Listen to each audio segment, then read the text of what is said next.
نظرة الإسلام شنو حرمة هذا الفعل، هذا التسقيط الاجتماعي بكل أنحائه؟ شنو حرمته؟ حرمته بسيطة أم عظيمة؟ شوفوا إخواني، أنا أذكر هنا بعض الأحاديث: كل المسلم على المسلم حرام، دمه وماله وعرضه. نعني كلمة عرضه.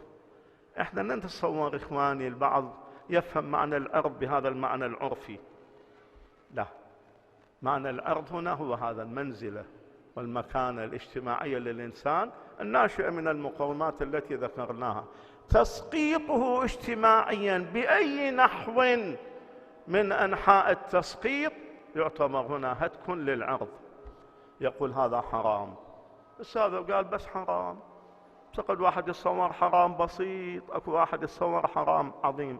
من نعرف رأي الإسلام في أنه هذا من الحرمات العظيمة والخطيرة على الفرد والمجتمع؟ لو لا إخواني لاحظوا، الكعبة بيت الله الحرام، أول بيت وضع للناس للعبادة هو بيت الله.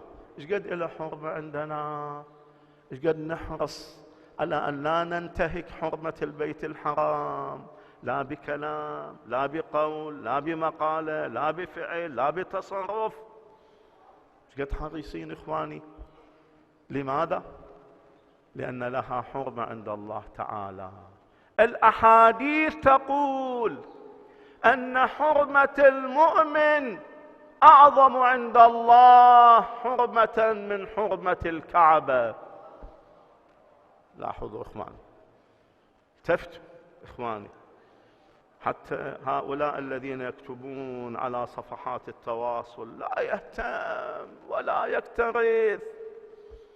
إنسان يسقط إنسان يسقطه نهائيا، كيان يسقط كيان نهائيا، مكون يسقط مكون نهائيا.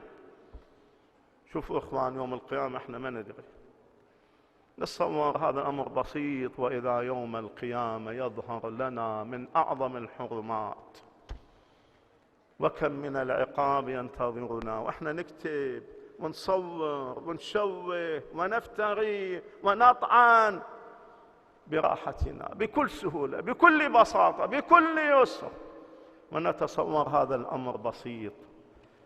شوفوا إخواني، لاحظوا هذا الحديث. النبي صلى الله عليه وآله كان يطوف بالكعبة، وتوجه إلى الكعبة وخاطب الكعبة فقال: ما أطيبك وأطيب ريحك، ما أعظمك وأعظم حرمتك. واضح؟ الآن كلنا كلش حريصين ما نمس بيت الله الحرام بأي شيء، لا بالقول لا باللسان لا بالعمل لا بفعل لا بالتصرف، نعتقد بعظم حرمة الكعبة. والذي يقسم النبي صلى الله عليه وآله: والذي نفس محمد بيده لحرمة المؤمن أعظم عند الله حرمة منك. يعني الآن كم الكعبة الحرام لابد أن تكون محصنة لدينا، لها حصانة عظيمة. المؤمن حصانته ينبغي أن تكون أعظم عندنا من حصانة الكعبة. يقول: والذي نفس محمد بيده لحرمة المؤمن. شنو حرمة المؤمن؟ هذا المؤمن له شخصية اعتبارية لإيمانه، إنسان ومؤمن، له مقام، له منزلة، له حرمة، له كرامة عند الله تعالى. ينبغي يجب أن تصان شخصيته الاعتبارية.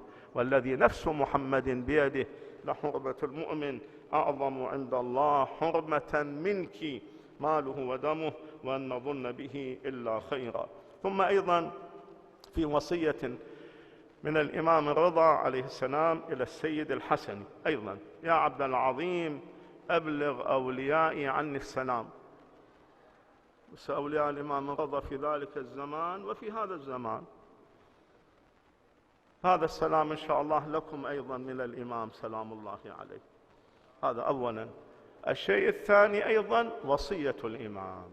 نحن يفرحنا يسعدنا حينما يقال لنا فلان مثلا، يقال المرجع الأعلى يسلم عليك، كم يدخل السرور في قلبه؟ إذا قيل له الإمام يسلم عليك، فلان كان عند المرجع الأعلى وقال سلم لي على فلان، كم يسر هذا الإنسان؟ الإمام يبلغ سلام، أقول أبلغ أوليائي عني السلام، هذا شيء يدخل السرور في قلوبنا. لكن ما الذي يدخل السرور على قلب الإمام؟ إذا وصل إلينا من الإمام ما يدخل السرور والفرح على قلوبنا. نحن ماذا ينبغي علينا؟ أن نقابل الإمام كما أدخل السرور على قلوبنا، أيضا علينا أن نقابله بأن ندخل السرور على قلب الإمام.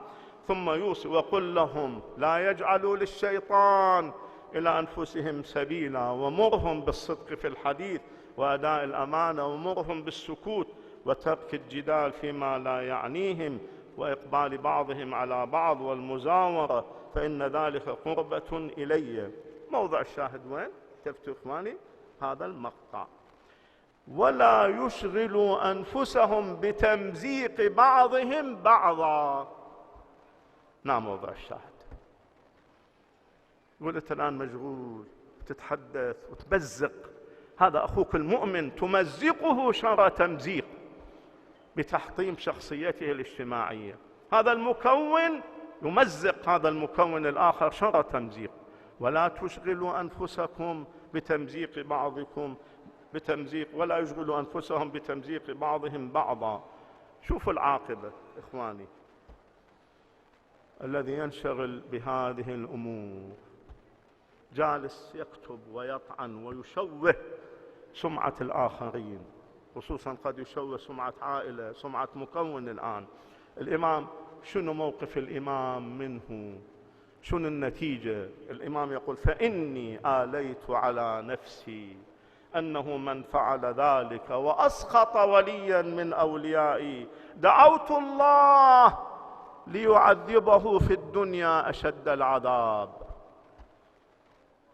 وكان في الآخرة من الخاسرين. يقول أنا آليت على نفسي. الذي يسخط وليا من أوليائي، يمزق شخصيته، يهدر كرامته، يهتك حرمته، بهذا التسخيط آليت على نفسي أن أدعو عليه عند الله تعالى أن يعذبه أشد العذاب. لذلك إخواني يلتفت الواحد منا حينما يتكلم، 7 مرات يتكلم أمام شخص، شخصين، 3، ويكتب أحيانا. تلاحظون إخواني أحيانا حينما نكتب ونصور بعض الأشياء يكتب عدد المشاهدات 10,000، 100,000، 200,000، 300,000. أنت حطمت هذا الشخص وهذا الكيان ومزقته شر ممزق عند 100,000 و200,000 و300,000. يوم القيامة ماذا ستفعل؟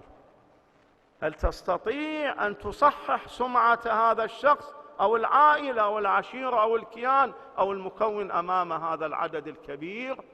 سنكتب ما قدموا وآثارهم. لذلك لابد أن يلتفت الإنسان إلى هذه المسألة.